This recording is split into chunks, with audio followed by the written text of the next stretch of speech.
In today's FPL Complete Guide to Game Week 24, we're joined by the founder of the Night Manager's algorithm. We're discussing AI and data in FPL and whether it really gives you an edge or not. We're also covering completely Game Week 24, talking about transfers, captaincy, chip strategy, and wildcard plans. So, let's get into this.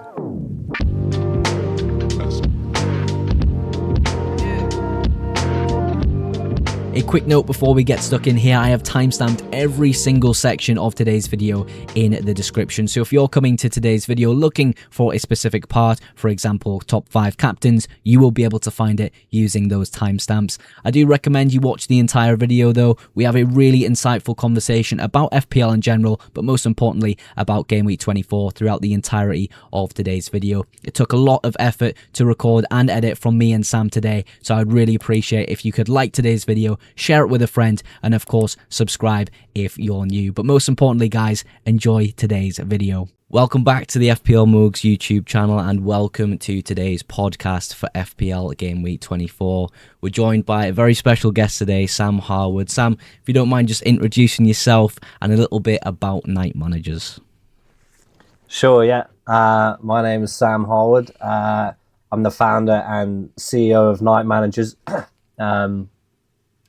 And essentially, Night Managers is based around something that we call the algorithm, which is a decision-making tool for Fantasy Premier League. It kind of intakes a whole bunch of data, thousands and thousands of data points, and then it runs people's exact teams through the algorithm and spits out recommendations on transfers, captaincy, bench order, and chip strategy. I think an interesting thing that I've always wanted to know, and a little bit about the story of Night Managers, when did it sort of start? What was the trigger point where you were like, do you know what, I can make something, I can make a business out of this? What was the initial point that was created? Yeah, it's a good question. I think it was kind of, I'm trying to remember exactly what season it was. So the end of, where are we now? We're in 2026. Man, I lose track. The end of the 22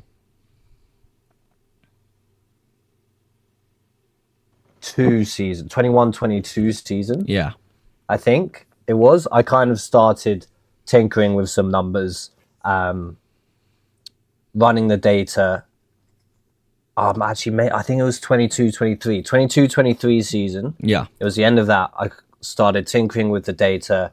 I was really bad at Fantasy Premier League, to be honest. I kept getting beaten by my friends. I was beaten by people that I cared about losing to. I'm very competitive. So it wasn't a good feeling. And I just thought, you know, I no longer trusted myself to make good decisions in FPL. So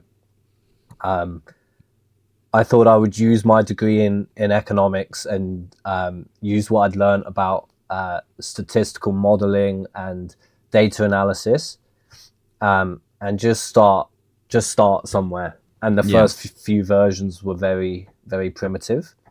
But with each iteration, it kind of got better and the testing got better, and it eventually formed into the fully fledged algorithm that we have today. But it was, kind of maybe the first half of the 23-24 season. I kind of used this algorithm fully for my team. And I very quickly shot up to inside the top 100 in the world in 23-24. Wow. And I kind of realized that this was a pretty powerful tool and that other people might want access to it. So I made a website and opened it up to subscribers in February 2024.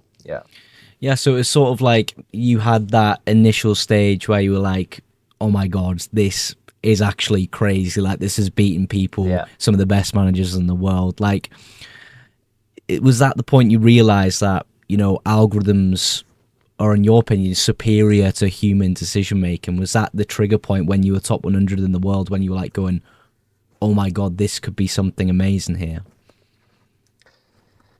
Yeah, I think, to be honest, the trigger point was even before that, at the end of the 22-23 season. Even when I first kind of started, I probably started early on in that season, but by the end of it, towards the latter half of it, I had something that worked, and I saw myself climbing pretty rapidly. And I ended up that season, I think 120k, which is the highest I'd ever finished by a long way. And it was, I hadn't used the algorithm for the whole season, but I saw real progress in results. Yeah. And I got a ton of green hours in a row, and I thought, wow, this thing's good. I mean, that's how I initially came across Night Managers. I was having sort of a rough time last season, and I'm always looking to improve in FPL, get better in some places. And I was representing Fantasy Football Hub. It might have been last season, but using their algorithm and stuff, it wasn't quite what I was hoping to get out from it. So I was looking elsewhere, found Night Manager. I believe it was in the last third of the season, or just about past halfway, when I was like, right, we'll give this a test out. We'll get on the 2-3 week trial. We'll see what the crack is. And for the last third of the season, I just shot up in rank. It was like mental. And I was like, okay, this is serious here. So like for me, I've experienced it. I know how powerful this algorithm is. And like, it's important for me to get to my audience a quality product. That's why I stopped using Fantasy Football Hub and really took on Night Managers. And that's obviously how our partnership began for the season. I contacted you wanting to have this part of my channel and help you out. So I know firsthand how powerful this is. I mean, in simple terms, for people who have maybe never heard of algorithms in FPL, maybe don't really understand how it all works, could you break down really simply for those people on how the algorithm actually works? Yeah, for sure. So firstly, I'll say it's actually quite a common thing that customers who join later in the season, maybe like the last third, like yourself, really shoot up the ranks quickly, because the algorithm has, I mean, right now it has 23 weeks of data from this season that it's learned from, which is more than enough for it to pretty much understand exactly what's going on in FPL this season. So that's was what I've seen, what I saw for myself a couple of seasons ago. It's what I've seen in many other customers' teams, is that people who join around now climb rapidly. In terms of how the algorithm works, I mean, it's not one thing. I coined the word algorithm to simplify it a little bit, but there are a lot of moving parts, and there are kind of two separate parts to the algorithm. But ultimately, it's a complete decision system. It's a decision-making system. And it's built around the really simple idea that in FPL, you don't win by guessing outcomes. You win by making better decisions than everyone else over a 38-week period. And I think a lot of FPL players don't actually realize the problem of FPL. Most people think that FPL is about just picking the right players, but it's partly that, but it's not just that. A lot of it is about timing. It's about trade-offs and opportunity cost, and maintaining discipline under like an environment of uncertainty. And humans are genuinely just not very good at that. Which is why I think the algorithm does outperform so many human managers is that it just doesn't operate under emotion. It operates on pure data. So humans all act pretty predictably. We're predictable creatures, and in FPL we act pretty predictably. We chase last week's points. We panic after blanks. We waste transfers. We overrate eye test moments. We undervalue flexibility. And there's a whole host of biases that go on inside our brain. We have recency bias, and a bunch of other biases that aren't useful for FPL. And so the two parts of the algorithm are essentially forecasting and decision making. So forecasting is generating predicted points. That's what you'll see on a lot of websites. A lot of other FPL websites have predicted points on them. Yeah, a lot of tools have these FPL predicted points. But what it is essentially is that it's expected value. It's not certainty. So I think sometimes there's a misconception that when we say a player has an expected points of 7, for example, Yeah. I think sometimes people think that player is going to get 7 points. It's not how it works. It's not what the algorithm is saying. It's not saying this guy's going to score 7 points this week. It's saying that if this match was played 1,000, 10,000, 100,000 times, how many points would they get on average? So it could be 13. It could be 2. But it's in one game, it could be 13 or 2. But on average, it's 7. Yeah. And we look at that from inputs like minutes likelihood, attacking involvement, clean sheet probability, defensive contributions, fixtures, opponent strength, all the stuff that really drives how players score points. It's just so go on. It's so complex with how many moving parts there are to it, though, isn't there? Like you're saying, like a lot of people, in my opinion, a lot of people think it's just so basic that people just take fixture difficulty, expected goals. There you go, job's good. But it really just isn't that simple, is it? No, I wish. I kind of it's you can create a pretty simple model using essentially what you just said, expected goals and fixture difficulty, but testing it against history and how accurate it is, it rarely performs very well. So usually the more kind of data you can integrate, the better it's going to be. And so we use multiple independent analytical signals and we calibrate them against what actually happens over time. So if something consistently overrates or underrates a type of player, the algorithm adjusts that signal and kind of resets it to what actually happens. So yeah, the goal is a robust model, not perfection, but measurable accuracy. So that's kind of the first part. Would you say that obviously as we progress through the season, the algorithm's always updating? How often does it actually update for people at home? Is it sort of the case that every single day new data's coming in, new opinions on players are produced by the algorithm? Is that sort of how things work with the algorithm? Yeah, so it updates.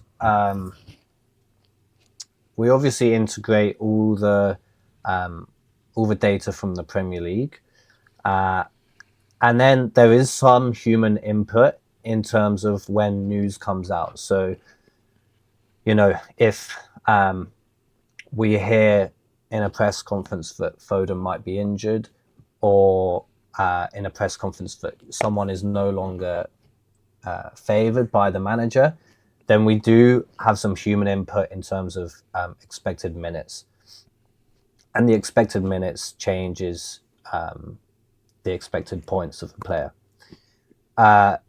So usually it updates after every round of Premier League fixtures.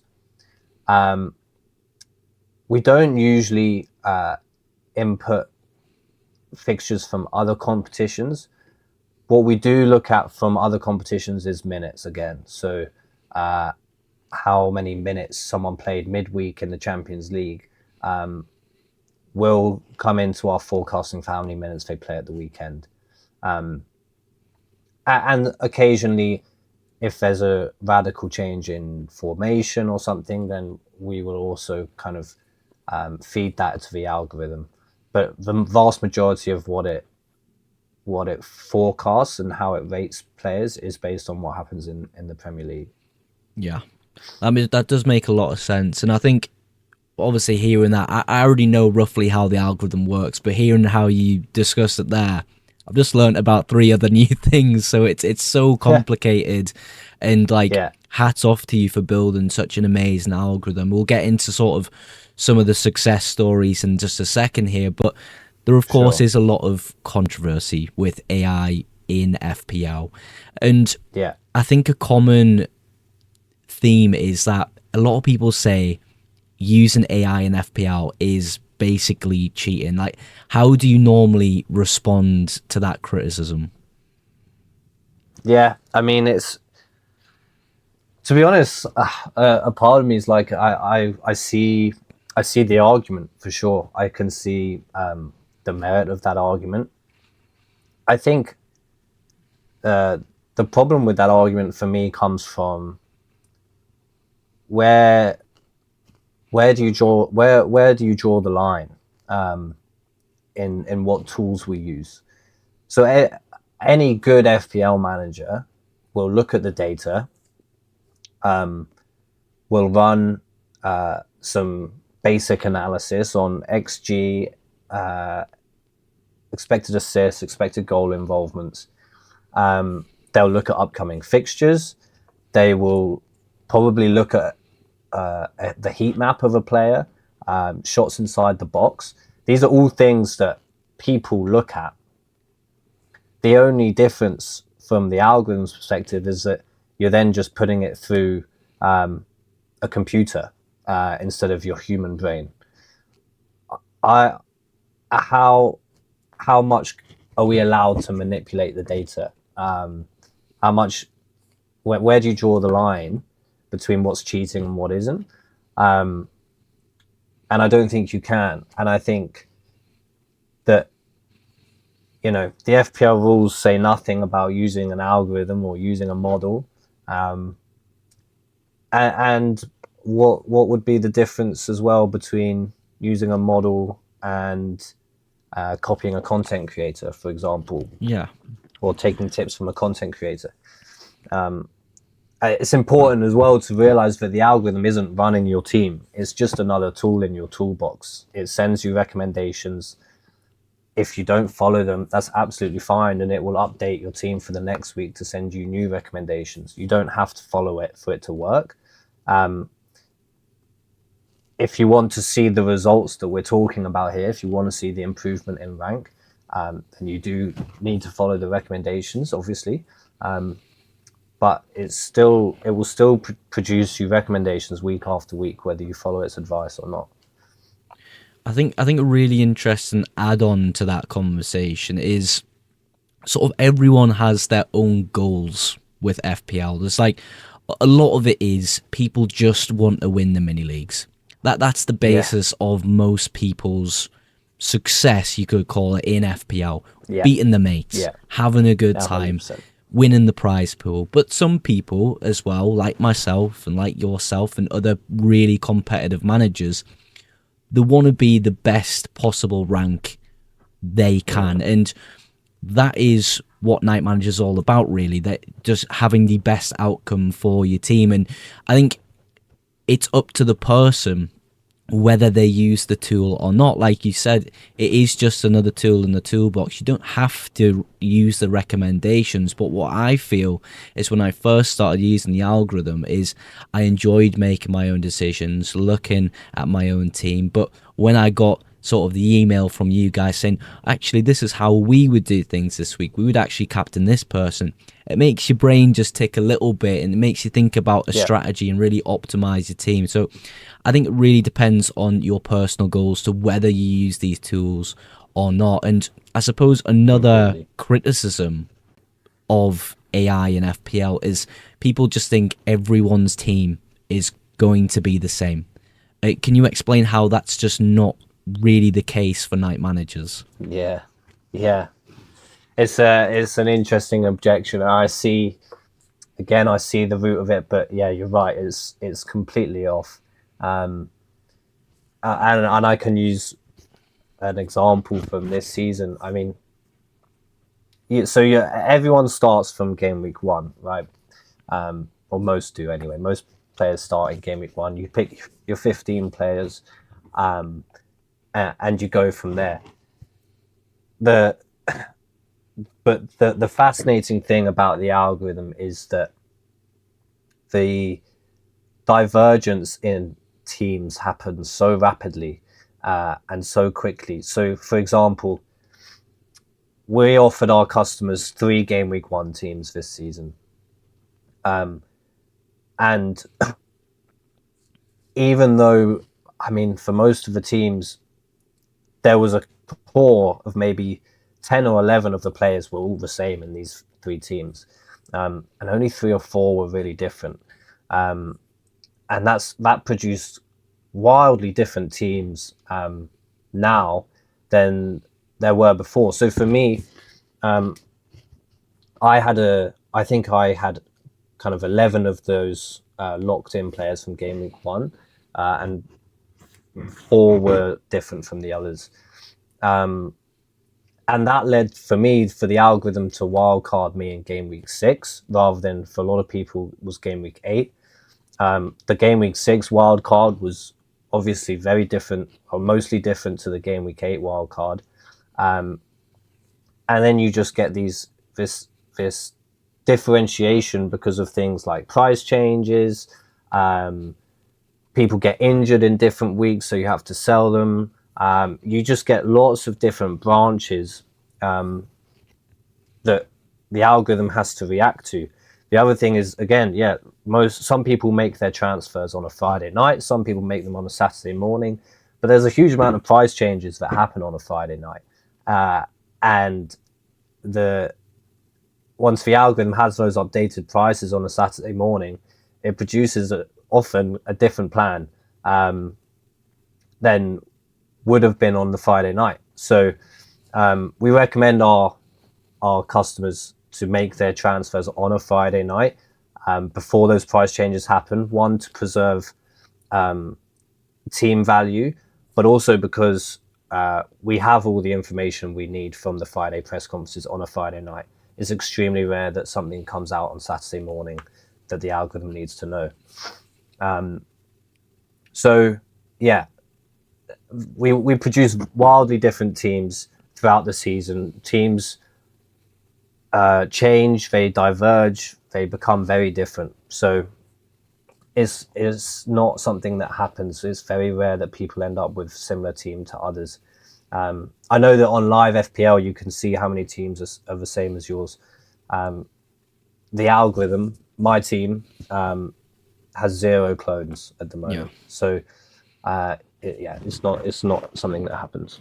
I mean, another interesting point of this, because I know that it personally, the algorithm can tell one team to buy a player, but tell another team to sell that same player. So for me, that dismantles the all teams are the same if you use that tool, you know, criticism in a way. Yeah, brilliant. I think what I would love to hear from yourself now, we discussed sort of who night managers are, covered all bases, is sort of what are some of the success stories of night managers? What does success look like for the tool? in the past 2 seasons. Of course, we've had a great average rank over the last 2 seasons, but what else is there that you'd like to talk about? Yeah, so yeah, you're right with the average rank. So 2 seasons ago, the algorithm finished 4K in the world, and last season it was 24K. So an average rank of 14K over the last 2 seasons, which is top 0.1% in the world, which we're obviously very happy with. But we do have some incredible statistics as well, some incredible kind of outliers. So at the top end, right now we have a customer at 36th in the world. He was 20th last week. He had a less good game week this week, but he's 36th in the world. He follows most of the recommendations. He's absolutely flying, obviously. And we have a number of other customers inside the top 1,000 in the world. Wow.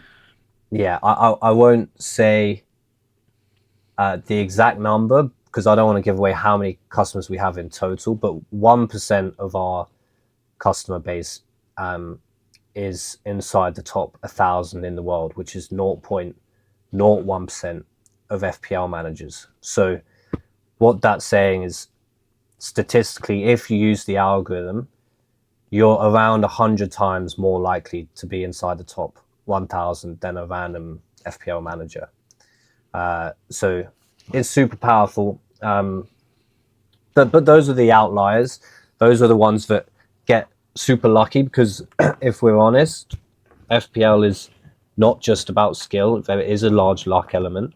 There is variance. So if we look at the wider average consumer base,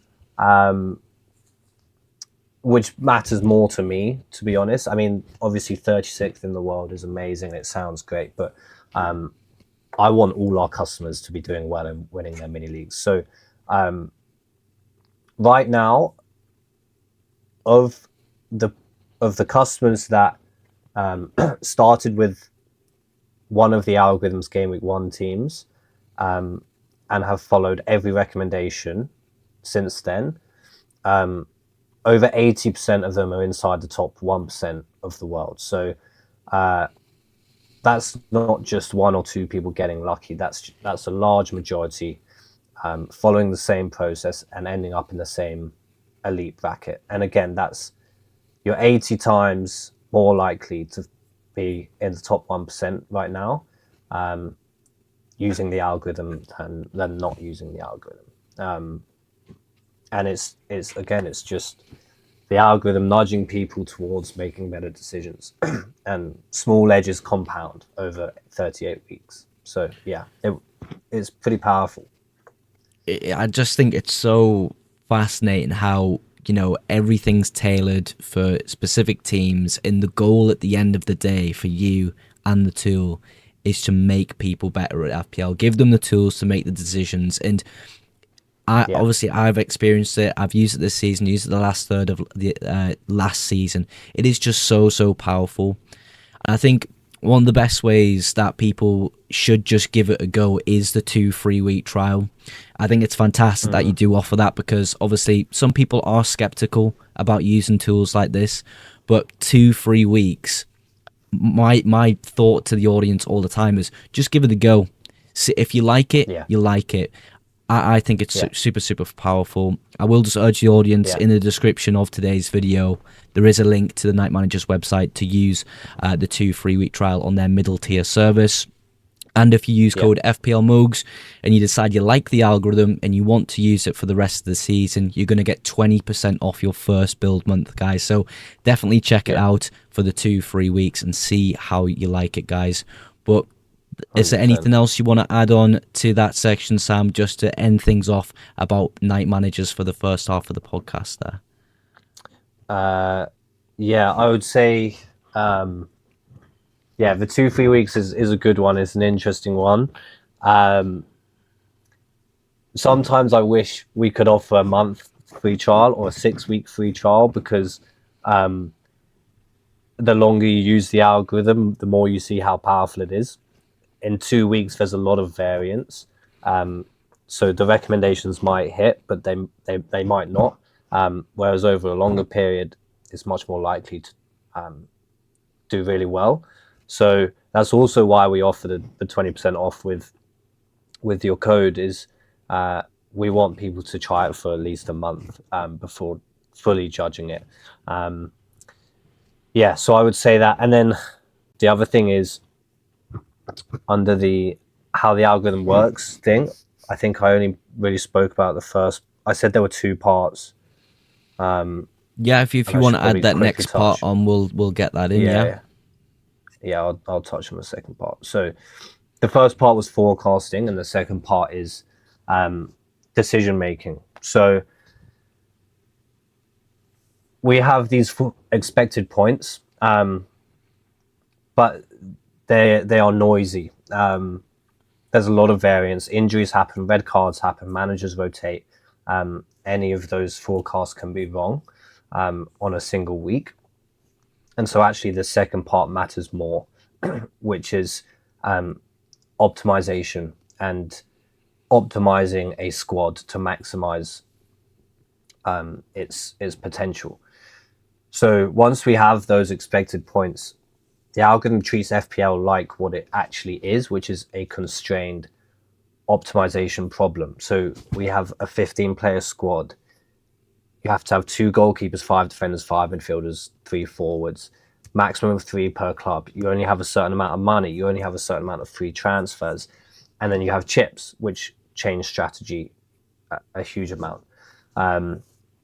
So instead of asking who scores most this week, the algorithm asks, given my exact squad, transfers available, money in the bank, chips remaining, and the uncertainty over future weeks, what sequence of decisions gives me the best outcome over multiple game weeks?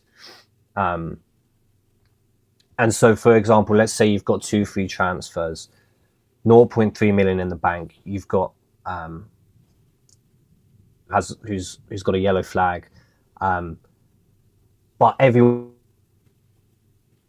13 points last week, and you kind of want to buy Harry Wilson. The algorithm will look at all those paths. It might try and fix the yellow flag and roll one of those 2 free transfers. It might restructure your team to get in a premium next week. It might tell you to take that hit to buy Harry Wilson, or it might tell you to roll the free transfer. But it looks at all of those paths and selects the best one. And I think part of that also is modeling the things that we can't fully understand as humans. So we model uncertainty and we model timing. So we have something in the algorithm called time decay. So our upcoming projections for this week for Game Week 24 are going to be much more accurate than our projections for Game Week 30. Right now we have Haaland projected, I don't know, like 7 points for Game Week 30, but he could get injured in Game Week 29, and we have no idea that that's going to happen. So the further out you project, the less reliable things get. So the algorithm slightly decreases the weight of future weeks to counteract that. And that stops it from making unrealistic long-term plans that collapse the moment someone gets injured or gets suspended, whatever. And we model information values. So sometimes the best move is not making a move. Humans suck at that. Humans are so bad at just doing nothing. But in FPL, waiting gives you more information. More information, you can, someone might get injured in the Champions League. Someone might get dropped in the Champions League. Fixture, double game weeks might get announced. And so the algorithm places a value on waiting for more information. Money in the bank as well. When I used to play FPL just by myself with my own brain, I used to think that if I hadn't spent all my money, then my team wasn't as good as it could be. But actually, Money in the Bank is flexibility. It allows options. It lets you react to price changes, to what's happening. And humans ignore Money in the Bank until they're trapped, and they've got 0.0 in the bank. There's a price change happening tonight, and they have to go early, and then that player gets injured. So Money in the Bank is important. So it takes all of these. It analyzes risk, it analyzes chips, it analyzes everything to come up with a decision. So that's probably the most powerful part of it, rather than the forecasting, is how to use those numbers to then come out with a decision. Yeah, exactly. Yeah, like the two parts come together basically and form the algorithm. It's not just as simple as it's one moving part, stick a team ID and bang, it's done. It's multiple moving parts that are designed specifically for a great outcome. Pretty much every week, just absolutely nailing recommendations for certain teams, which I just think's always so brilliant. Just having that extra tool in your toolbox and being able to use it every week and having success. Yeah. Right, guys, we're into the second half of the podcast now. Our FPL Game Week 24 complete guide with night managers here. Now, the first topic of conversation that we need to nail down is wildcard for Game Week 24 is super popular. It seems like everyone is activating the chip, but what does the algorithm think about it? Is it actually an optimal strategy to go with this game week? Yeah, it is proving very popular. A lot of people are doing it. I think a lot of content creators seem to be recommending it. There was also an article on the Scout on the FPL website recommending it as well. So it's clearly popular. I think the answer to that is yes. It's a very good time to wildcard. But overall, I would say it's not optimal. Realistically, it's probably the second best time for a wild card this season.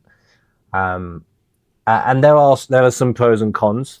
There are fixture swings coming up, particularly for United and Chelsea.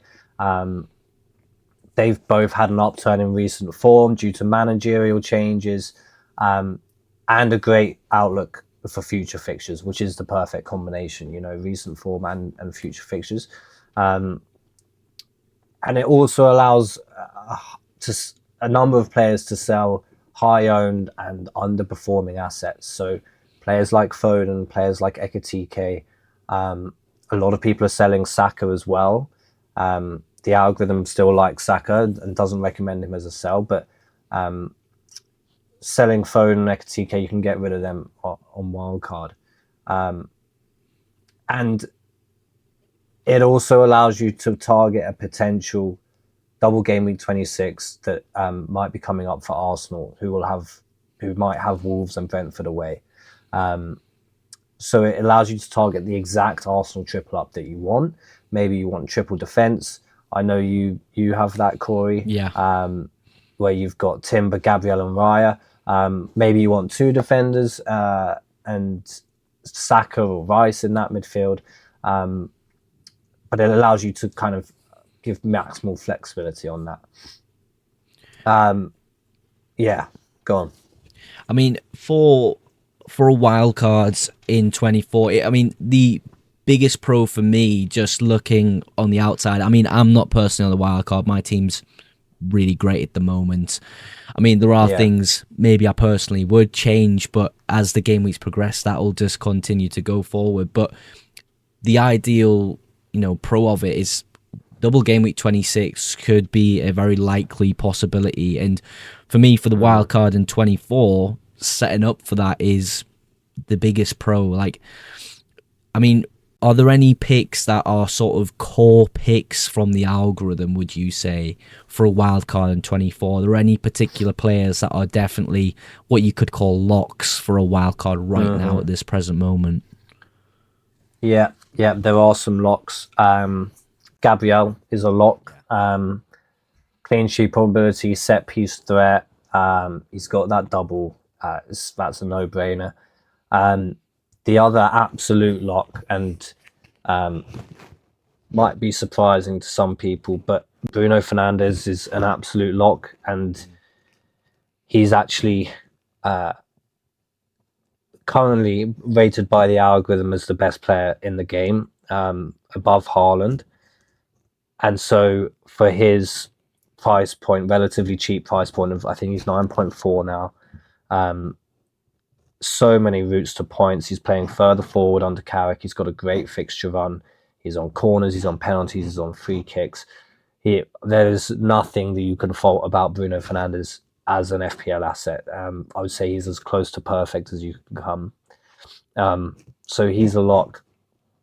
Some other good picks would be Enzo Fernandez, great fixture run.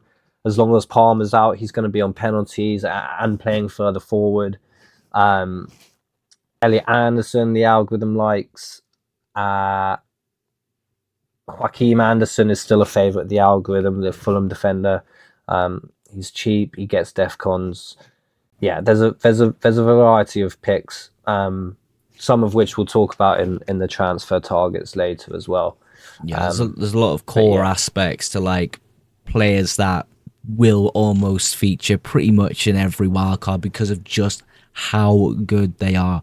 I mean, I talk all the time about Bruno Fernandes. I've owned him for a good chunk of this season. I've called him the best FPL midfielder in the game so many times. People slate me all the time. Bruno's terrible, Bruno's this, Bruno's that. In the last few weeks, when he's been getting these hauls and I've captained him over Haaland and he's outscored him, people have suddenly got quite quiet about Bruno Fernandes. And I think that's really interesting. But yeah, absolute core for me as well, personally. I absolutely love him in FPL this season. But to round off that wildcard section, is it an optimal time to wildcard? You say it's the second best time, but still, if people are looking to wildcard this week, is it viable for them to do? It is viable. It is viable. It's viable, but there is downside, and the downside is mainly that the landscape for blanks and doubles is still just so uncertain. And we can predict and know which weeks the blanks and doubles will fall, but we have no idea which teams will blank and double. And even double game week 26 itself isn't certain. So you can build a team around double game week 26. There's no problem with that because Arsenal are such a good team anyway. But you will find it difficult to navigate blank game week 31. There's likely going to be a double game week in game week 33. There's likely going to be another blank game week in game week 34.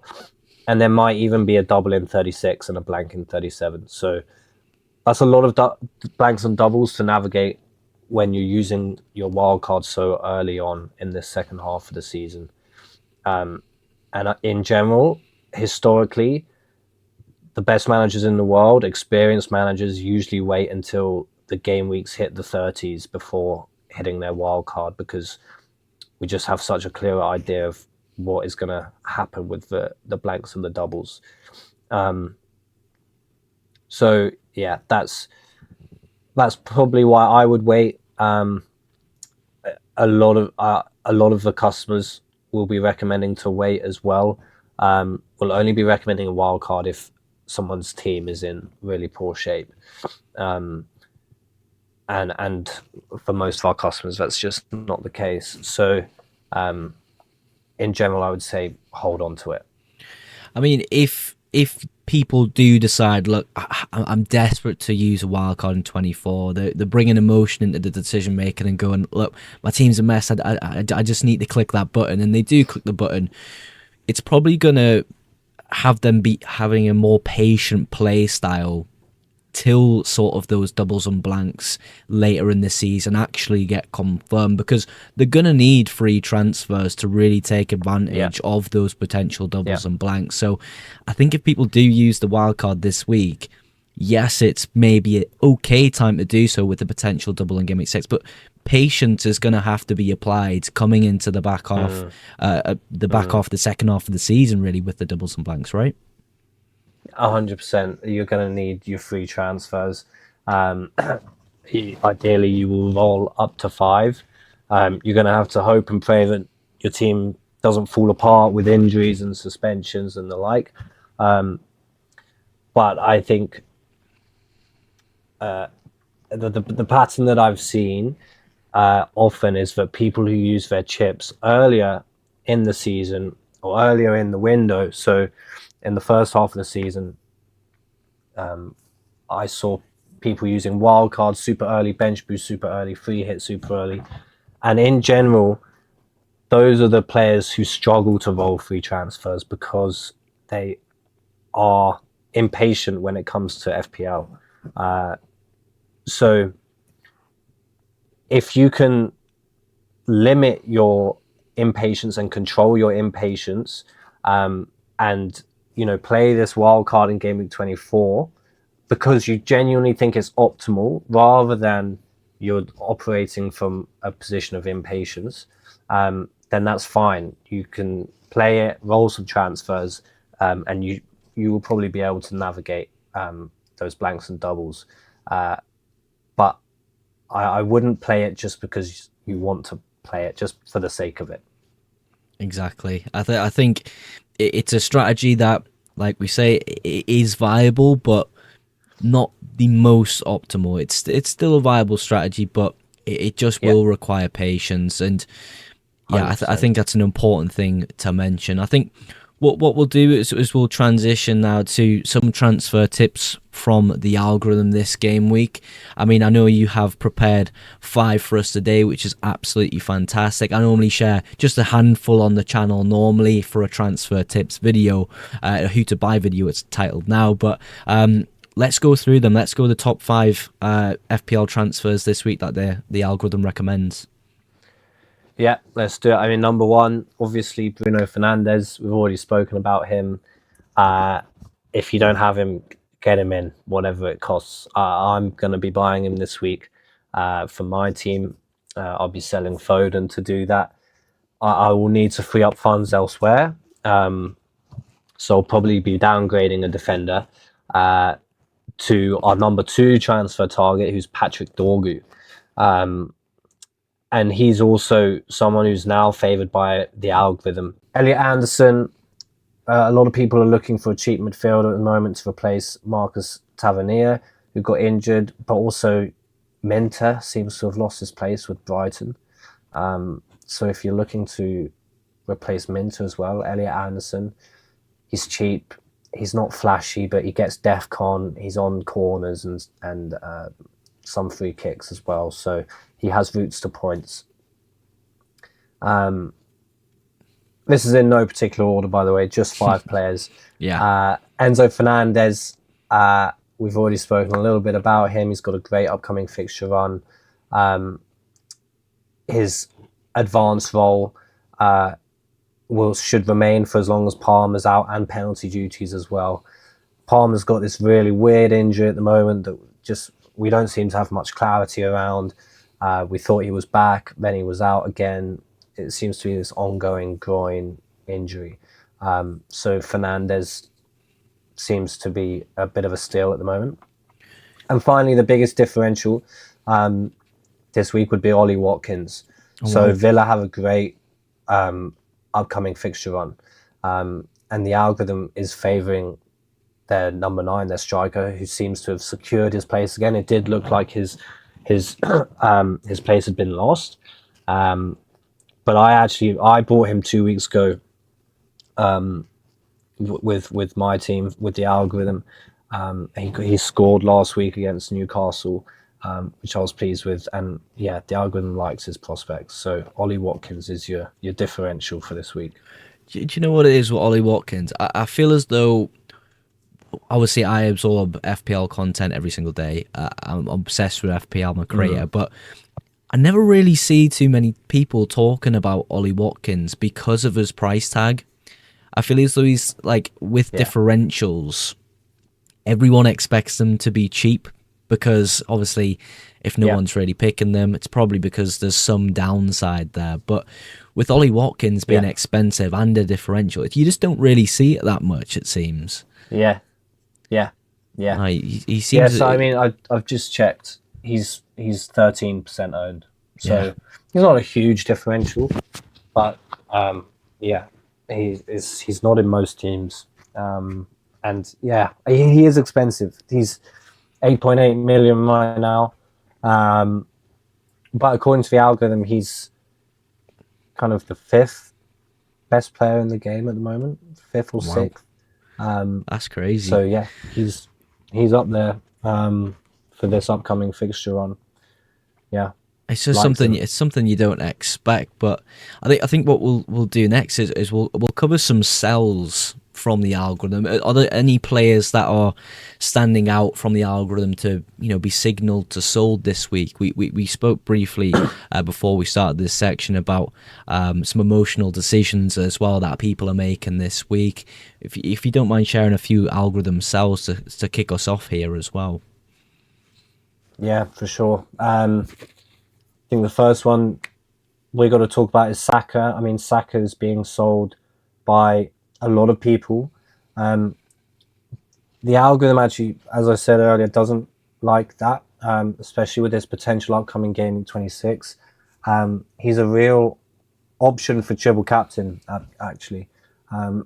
He's on free kicks and penalties, and he takes corners sometimes as well. He has attacking threat. I wouldn't be selling Saka, to be honest. Foden is a sell. Foden is the most sold player this week, according to the FPL website. The algorithm thinks that he's a sell. He's costing too much. His minutes aren't secure at the moment. He seems to have kind of lost his place a little bit. I think he's had 7 blanks in a row now. So Yeah. he's definitely a sell. And then there's a lot of people that players are now selling, which recently they were buying a lot, and that the algorithm actually called out as traps. So Bruno Guimaraes, we called out as a trap. Everyone seems to be selling him now. He's the second most sold player this week. Ekatike, it's never loved Ekatike. The algorithm, he's kind of seen him as overperforming his underlying stats a little bit, and the minutes risk, which we saw this weekend, he was dropped. Even when Isak isn't fit, he was still dropped for Salah, I think, came in for him, and Gakpo played up top, Yeah. Verts on the left, and then Szoboszlai through the middle. So, yeah, Ekatike, I think, is a sell, realistically. Cherky was a huge trap. Just minutes risk again. Semenyo came in. They have a lot of options going forward, Man City, and their attackers are usually just not a good idea unless they're locked like Haaland, and like Foden was for a while. Mm-hmm. And then we get on to the big man himself, Erling Haaland. A lot of people are selling him. 124,000 transfers out this week so far. It's an interesting one. He has been blanking a lot. And he's expensive. He's 15.1 million, and you can build a really good squad without Haaland in it. And you can seriously upgrade your team. I think from the algorithm's perspective, he's not worth selling. He's not a sell. He is still one of the best players in the game. He's the second best player in the game right now for expected points, according to the algorithm, behind Bruno Fernandes. But you could reasonably, if your team value isn't great, and you're building a wildcard squad, you could leave Haaland out, and the algorithm doesn't mind that. Especially, it depends a lot on news around Cole Palmer. If Cole Palmer is fit and firing, then you could realistically build a super solid midfield with Bruno Fernandes, Saka, Palmer, other like players around that 10 million, 9 million pound mark, and get Ollie Watkins up top as well for 9 million, and just build a super solid squad without Haaland. So if you are wildcarding and your team value is around 101, 102, I think you could realistically leave Haaland out. If it's around 103, 104, then keep him in. Yeah, keep him in. Yeah, it's interesting with Haaland because it's such an emotional decision to sell him this week. I feel like, Yeah, I understand, like, benched against Wolves, it's absolutely gutting for people, and I know for a fact on my live stream at the weekend, many people triple captained him, and I was like, please guys, oh do no, not do this. Like, there is a chance. I was saying even before the leak happened, there is a chance he is benched. Marmoush is back. You have to be alert to these things, and I think because people have had that disappointment of captain and Haaland against Wolves at home and him getting the 1 point there, insta sell gone. But realistically, it's not the best move, really, is it? To be making that emotional move for Haaland this week. It's just it's one of those. Feels a little knee jerk for Yeah. sure. Feels a Yeah. little knee jerk after that benching, and it was the best fixture of the season. He was supposed to go and score a ton of points. I got the leak as well, so I've managed to bench him in time, but a lot of people didn't, and that's the trouble with leaks, is not everyone's on their phone 10 minutes before the deadline. But yeah, he's I wouldn't say he's a sell. I mean, if there was any reason for you guys at home to be on the deadline streams every single week, that is absolutely it. There you go. Would have saved you a few extra points this week. But just one more point about selling Haaland this week. I replied to a lot of people in comments and on live streams who are like, "Oh, I'm desperate to sell Haaland because my team looks terrible. I want to spread my funds." But like, who needs to be like Palmer? He's not really an option right now. Yeah, Salah's only just come back. It feels though like even if you were to sell Erling Haaland and you were to build a God squad, surely you would still just have a little bit of money left, because there's just the big premiums. Not all of them are buys in FPL right now. No, they're not, and that's what I'm saying. I think it does revolve a lot around Cole Palmer's minutes, honestly. And I think his minutes just aren't secure enough right now to buy him. So I think he's got this ongoing groin issue. If he was fully fit, I wouldn't mind on wildcard not having Haaland, but he's not fully fit. So I think keeping Haaland makes the most sense. I mean, speaking of Haaland as well, we're going to transition into captaincy now for FPL Game Week 24 here. Sort of, let's go from 5 upwards. Let's see if we can slowly build this up to the best captain right now for FPL Game Week 24. If people have listened to the whole podcast, they'll probably know who it is, but let's go from number 5 up, Sam. Who's the 5th best captain for FPL Game Week 24? Yeah, so the 5th best captain this week is Enzo Fernandez, actually. So Enzo Fernandez has a nice fixture. I can't remember who it is. Is it West Ham? I think it's West Ham at home this week. West Ham at home. Yeah, West Ham at home. It's a nice fixture.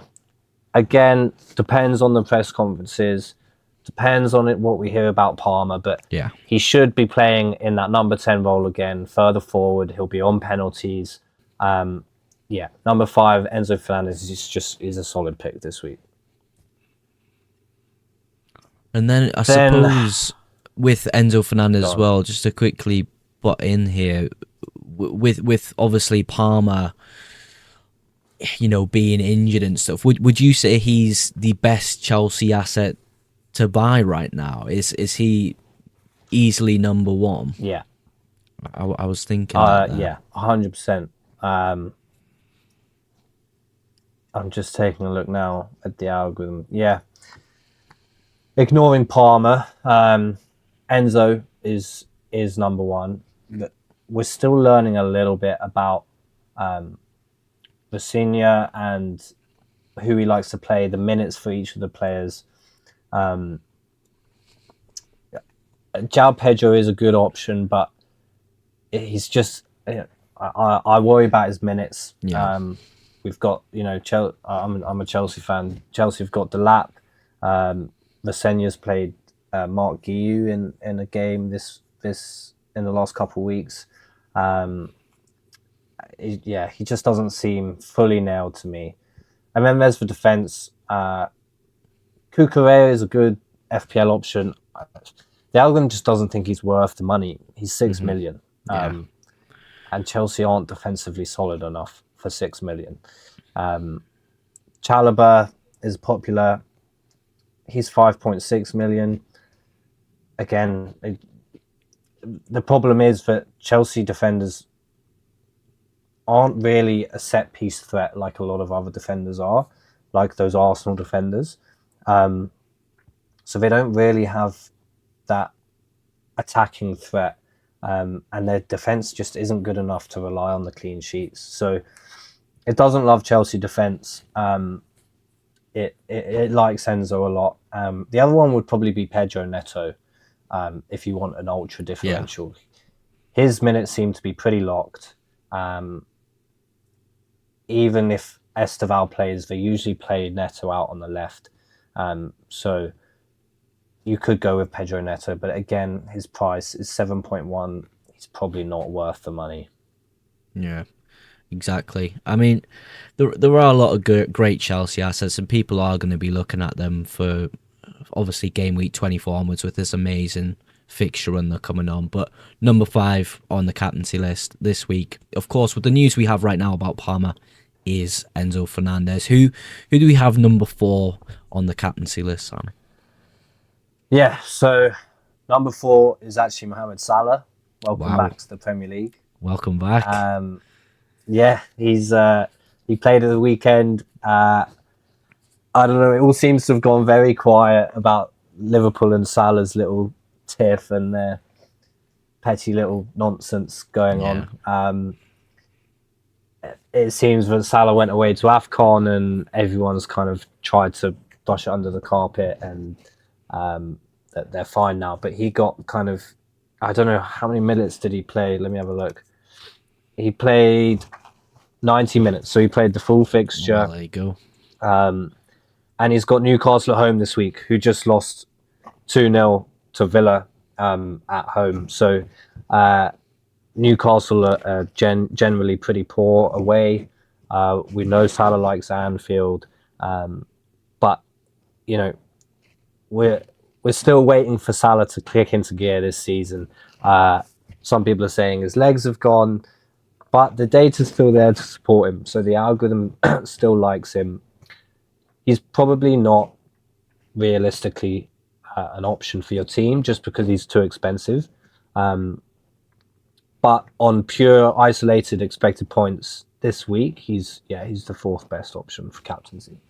Yeah, just a quick point on Liverpool and Salah, because it's another one where people's emotion just dominate their decisions, because there's so many memes and just things online that Liverpool are terrible, this guy's a flop, Salah's not doing what he did last season. It is impacting people's decisions, because I see it in comments all the time. People will come into my stream and go, Virgil's getting 2 points this week, mate, what are you doing? Like, get rid of him. I'm like, okay, goes and gets 9 points, and then, you know, it just repeats the process week after week. So it's really interesting about Liverpool, and just sort of that bias there that's been sort of generated by media almost, how they're just not performing well this week, in this season, sorry. Yeah, I mean, they're a big club and they've got a large fan base, especially in the UK. They are talked about a lot because, you know, they won the league last season. There's a big fall off this season. I personally find it pretty easy to hate on Liverpool. I don't really like them. So, you know, it does generate a lot of talk, a lot of, like you say, a lot of media attention, and it does create bias. It creates bias against Liverpool players, which is, again, the algorithm doesn't listen to any of that. It doesn't have that information. It just works off data. Exactly. It's great at taking human emotion out of the equation. I mean, the algorithm doesn't have the ability to scroll on Twitter and say Mo No, Salah's legs are gone. So, I mean, that's just a no, big bonus exactly. at the end of the day, Yeah, isn't it? We'll move to exactly. number 3 on the captaincy list for Game Week 24. Who have we got? Yeah, number 3 is our man Ollie Watkins. Yeah. So he's got Brentford at home. Um, it's a nice fixture. He's against his old club. Um, like I said before, his minutes are pretty secure now. He's he's playing well. Villa have got a great upcoming fixture on. So unlike Salah, Watkins is someone who I would actually recommend to have in your team, whether that's on wildcard or using a transfer to get him this week. Um, there have been some teams this week where I've looked at from our customers where it's actually recommended to buy Watkins for players like Thiago, Ekatike. So yeah, he's someone that you could definitely buy in and captain this week. I think an interesting talking point that we briefly mentioned Thiago there. Sort of, I discussed on yesterday's video just some of my personal thoughts about my team, and Thiago obviously having these next 3 games, 2 away games and 1 home game, Aston Villa away, Newcastle away, then Arsenal at home. They're quite difficult. How does the algorithm see that as sort of with a player? Do they take that into account where it's saying, look, these next 3 games are really hard. Jump off him, jump on him for that run from 27 onwards. Is that something the algorithm takes into account? Yeah, so the algorithm can absolutely do that. It has done that before for my team, for some of our customers' teams. It's come up with a transfer plan which involves selling a player in Game Week 24 and buying him back in Game Week 27. It's pretty rare because the what a lot of people don't realize or maybe don't fully take into account is that free transfers aren't actually free. The name is a little bit misleading. We only get given a certain amount per season, and so there is an inherent value to them, and they shouldn't be wasted. They are probably the most important thing to get right in the game is who you transfer. So using 2 free transfers to avoid fixtures where they could score anyway is usually not recommended by the algorithm. So obviously, yeah, he's got Villa and Newcastle away, and then he's got Arsenal at home. Those are tough fixtures, but there's every chance he scores a goal in at least one of those. You know, he's still a threat going forward. So he's not really a sell, I would say. But, you know, again, it's so team dependent. If Thiago is your route to Ollie Watkins, then yeah, that could be a move. But I wouldn't sell him for someone else, I would say. Yeah, I think that's a really good way to put it. Like, for me, it is super team dependent. I mean, I'll get questions on my deadline stream all the time. Is it a good week to wildcard? And I'm like, well, what's your team look like? Yeah, I don't know who you have. Do you have players who are injured all the time? Like, who knows? It is really team dependent, and I suppose the algorithm understands that and has plans for everyone's team. We'll move on to number 2. Who is the second best captain for Game Week 24? Yeah. So number 2 is Erling Haaland. Tottenham away. It's a nice fixture. Tottenham just look terrible, don't they? Yeah. Not sure what's going on there. Not sure what's happening with Thomas Frank. But yeah, they don't look great, especially defensively. What was their score at the weekend? They drew 2-2 with Burnley. Yeah. Just rubbish. So, which is nice as a Chelsea fan as well. But Haaland, they're away, which is less ideal. Certainly, if they were at home, I think Haaland might be the number 1 pick this week. But yeah, they're away to Spurs. It's a nice fixture. It's Erling Haaland. he scores goals. Yeah. So and we have no concerns about his minutes either. Unless we hear otherwise, the assumption is that last weekend was an anomaly. He was rested, and we expect him to come straight back into the starting 11 for this week. So, yeah, he's number 2 this week. There was so much that built up to the benching at the weekend as well. I feel as though about 5 times I heard from Pep, he's so tired, he needs a rest. And the Wolves at home fixture, in fairness to Pep, probably was the game to do it. So I think people can take that benching at the weekend and almost remove it from their decision process. Is he going to be benched this week? I very, very much doubt it. I guarantee almost he will be starting up front for Manchester City and most likely playing 80 to 90 minutes, like no problem whatsoever. So definitely for me as well is my number 2 captain this week. And finally, the number 1 captain for FPL Game Week 24. Who is the man? Yeah, number 1, Bruno Fernandes, home to Fulham for the reasons which we've already spoken about. He's just the perfect FPL asset right now. I know you mentioned earlier that people don't rate him until he starts scoring points, but this is the beauty of the algorithm, is that it rates him before he starts scoring points. And Bruno Fernandes has been in pretty much all of our customers' teams for a lot of the season, and he's performed super well, especially over the past kind of 8 to 10 weeks. So yeah, Fulham at home, it's a nice fixture. It's not that close as well between Fernandes and Haaland. And the best thing about this captaincy call, my favourite thing is when this happens, is that everyone else is going to captain Haaland.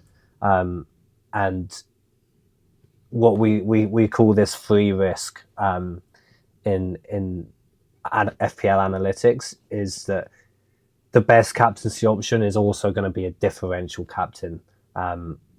So it's free risk. It's the bet. Sometimes 50-50 calls. You might want to captain the player who's going to be less owned and less captain if you're chasing, or you might want to captain the obvious choice for everyone else is going to captain like Haaland. But in this case, Fernandes is pretty significantly ahead of Erling Haaland for expected points. So we're looking at captaining him for sure for most of our customers. I think a really great thing about the algorithm as well this season is what I've found with myself and my team is, traditionally in the past few seasons, I'll captain the likes of Salah every single week, the likes of Haaland every single week. This season, with my particular team, I don't know if it's the case with the algorithms team, I'm pretty much 50-50 on amount of times I've captained other people and then earning Haaland, which I find super fascinating because quite a lot of the time this season, the algorithm's been absolutely spot on and the other players outscored Haaland, and there's just a massive gain in rank there. And I think it's so great that this season, finding that out about the algorithm and especially having an option like Bruno Fernandes available to outscore him and just shock everybody. Yeah. I think it's absolutely fantastic. Yeah, it's great. I mean, I look at my friends' teams and so many people just captain Erling Haaland, don't even think about anyone else. And I find that so boring personally. And I think that's actually another counter argument for this AI and FPL thing, is that it can actually get you to think outside the box a little bit. So many people don't even consider anyone other than Haaland, which just, is, I think it makes for a more boring FPL game. But yeah, Bruno Fernandes he's kind of, I've found myself not captaining Haaland a lot of times this season, and what the times I find most frustrating, it's not when Haaland does well and my player blanks, because that's the nature of variance. Sometimes that happens, but it's when Haaland blanks and my player should have got like 2 or 3 goals, but they missed a penalty. Yeah. I know there was one time earlier on this season when Fernandes missed a penalty. He should have had 10 points. Oh my God, yeah. I remember that. And we captained him. And he should have had 20, and Haaland blanked that week, and it should have taken us up to 100,000 in the world or whatever that week. So yeah, those are frustrating. The other one as well recently was Szoboszlai missing the penalty last week. Loads of our customers had him. Luckily, he paid us back this week, just gone. Yeah, big time as well. So big 13 he should points. Have hauled. Last game week, which was amazing. Yeah. I think I'll just title this podcast "I'm in love with Bruno Fernandes" at this point, because we just keep going on about him. We just love him as an FPL pick. I mean, the algorithm as well. Yeah. That's the main thing. The algorithm loves Bruno Fernandes. He's, in my opinion, and the algorithm's opinion, the best midfielder in the game, and you could say best player as well, technically as well. Yeah. As just a route to points for everything, cheaper than Haaland. Like, it's just everything you get from him, which is just absolutely brilliant. I think what we can do now is we can end our 24 complete guide with sort of a talk about chip strategy, because we are getting to the point of the season where we need to be paying attention to this. We need to understand what could happen, what's likely to happen, and how do we plan for it. So I think my first question that leads us into that is, how does the algorithm plan chip strategy? What's the process look like for the algorithm in terms of thinking about chip strategy? Yeah, so it's tough. It's probably the hardest part of the algorithm's job, is trying to plan chips, and it's the hardest part to code in to the algorithm as well, just because there's so much uncertainty around where the fixtures are going to fall, who's going to blank and double, and who, just there's so many permutations that can come from it. So right now, like I said earlier, it's unlikely that we would recommend a GameWeek 24 wildcard to a customer, mostly because we just don't know where those blanks and doubles are going to fall yet. I think realistically with the algorithm, we're looking at a pretty strong potential triple captain in GameWeek 26, if that Arsenal double happens, and if that gets announced. It will either be on Saka or Gabriel. It might be that, if a team doesn't have Saka, but they do have Gabriel, then it wouldn't be worth the transfer to get Saka in, and we'll just triple captain Gabriel. But I'm hoping at that point that we'll know more about the rest of the blanks and doubles. It might be that triple captain would be better saved for game week 36 or something. But yeah, there's this blank game week in 31, which is definitely going to happen. It looks like that blank will be Arsenal, Wolves, Palace, and City, due to the League Cup final. That's if City and Arsenal get through to that final as they're expected to. They both won their first legs of the semi-finals.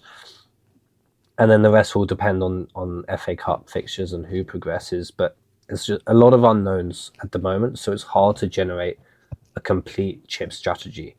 But we look at all the different possibilities, all the different things that could happen, and essentially the advice is to wait a few more weeks before locking anything in.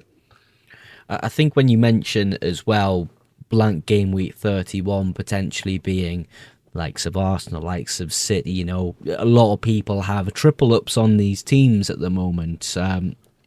Would that technically then be flagged as a potential free hit week? Is that something that the algorithm will look at? So for me, free hit, traditionally I've used it in the past as in a double game week, get as many double game week players as humanly possible in. But would you say it gets used in blank game weeks as well to protect the fact you don't have to use loads of transfers to field a squad?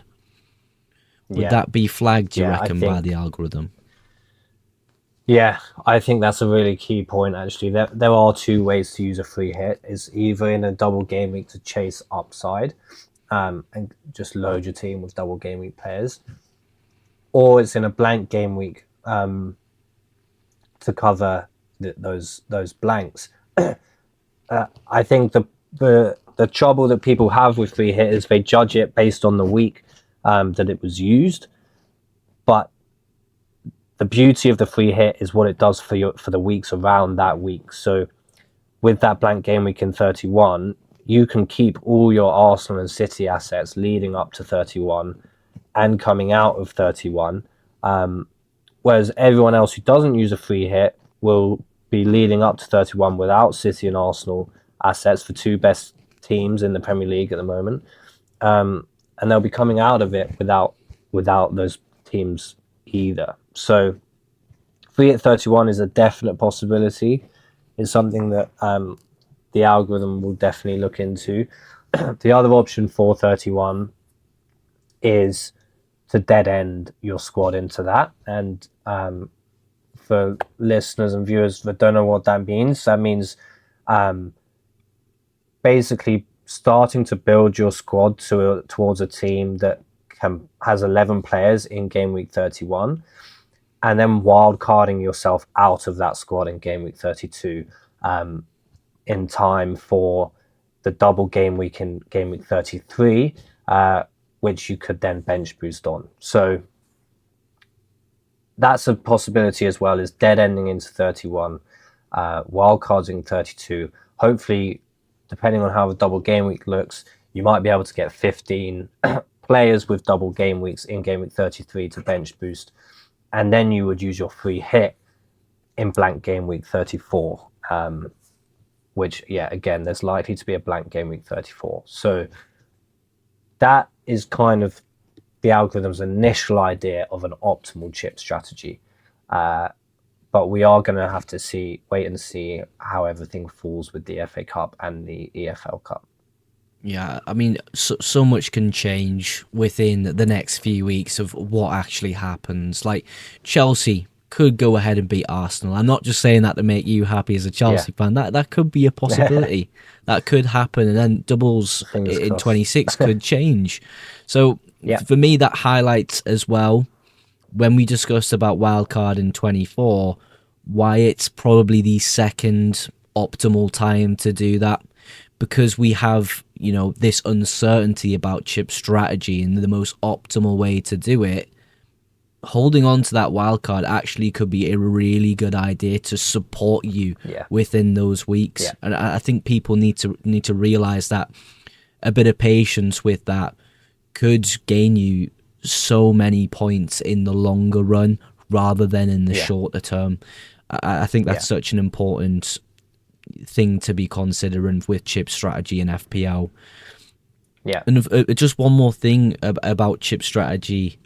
Obviously, with different teams, when you have the algorithm used, it spits out different sort of recommendations for players, possibly even captaincy, depending on who people have. With chip strategy, have you seen much variance in sort of 1 week?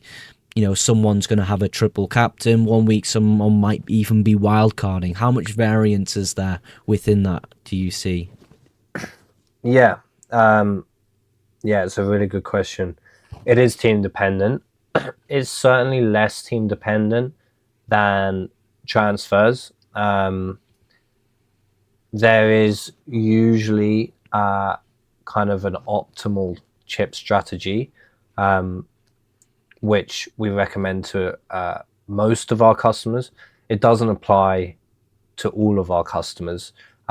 Some will get a different chip strategy, but yeah, in general, there's less variance than with transfers for sure. Perfect. And I think that kind of concludes the FPL Game Week 24 complete guide. Just before I forget to do so, with night managers, of course, we're always trying to upgrade and make things better and improve the service that you provide. What's next for night managers? What's the next step in improving the algorithm and making the customer experience that just a little bit better? Yeah. So I think realistically, we recognize the the flaws in the product that we offer at the moment. The engine behind the recommendations that we offer is incredible and super powerful. But sometimes I think a lot of our customers and myself, I feel like we don't offer enough in terms of optionality and future horizon planning. So we want to be giving our customers more options in the very near future. We offer the best transfer for this week, the best captain, the best bench order, and that comes as one email on a Friday night. We are working towards a website where users will be able to log in, click the button to run the algorithm whenever they want to, and generate up to 5 optimal transfer paths with visibility for the future as well. And that will help. That will give people a little bit more freedom as well on when to make transfers to protect team value. When, especially also if team leaks happen, 10 minutes before the deadline, people will be able to log on and kind of run their team with this updated leak. And we have had like a few technical difficulties with this project. It's a big project. So we were kind of hoping it would be done already, but it's taking a little longer than we planned. I'm hoping it will be completed in the next few months and launched in time for next season. No promises, but we'll see how it goes. But that's our short term, that's the next step for night managers, is giving our customers a wide variety of options. Fantastic. And just sort of to end the podcast here, what's sort of the one core piece of advice you give to people about FPL? What's your sort of philosophy with the game, where, just to end things off, this is one thing you would say? It's a big question, so do take your time with answering it, but that core piece of advice for FPL decision making, what would it be?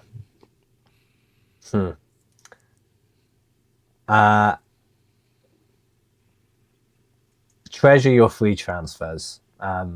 Roll them more, take less hits. I think now we can roll up to 5 transfers. There is no excuse to take a hit ever. Last season, I didn't take a single hit. Roll your transfers more. You need to be gaining real value from using a transfer.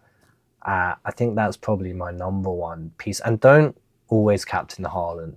There's a big wide world out there. There's 750 players in FPL, something like that, 800 players. There's a lot of players you can captain and have some fun with it. Pick someone else. Pick Bruno Fernandes this week. Absolutely. That's my advice. We've got to end with Bruno Fernandes. It would be great if we just seen Bruno Fernandes absolutely dominate this week, because it would just be the best advert for this podcast ever. But excellent. Yeah, absolutely. That was the complete guide for FPL GameWeek 24, people. Of course, you can find Night Managers with the link in the description. Currently offering a 2 free-week trial for their middle tier service. And of course, if you use code FPLMUGS at checkout, you're going to get 20% off your first build month. Definitely check them out.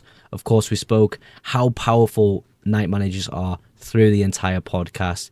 Give them a try, and hopefully it works out for you guys. But yeah, that is the podcast done. Thank you very much, Sam, for joining us today in today's video. Thanks, mate. Thank you very much. Yeah, really enjoyed it. Always nice. If you're still watching at this point now, you are a legend at home. Thank you for your support on today's video. It has been a monstrous task recording and editing this video today, so I really hope you appreciate the effort. If you did enjoy today's video, make sure you drop a like, and if you're not yet subscribed to the channel, go ahead and click that sub button for future FPL content and FPL streams. But that is everything for today's video. Thank you again so much for watching, and I will catch you in the next one. Bye for now.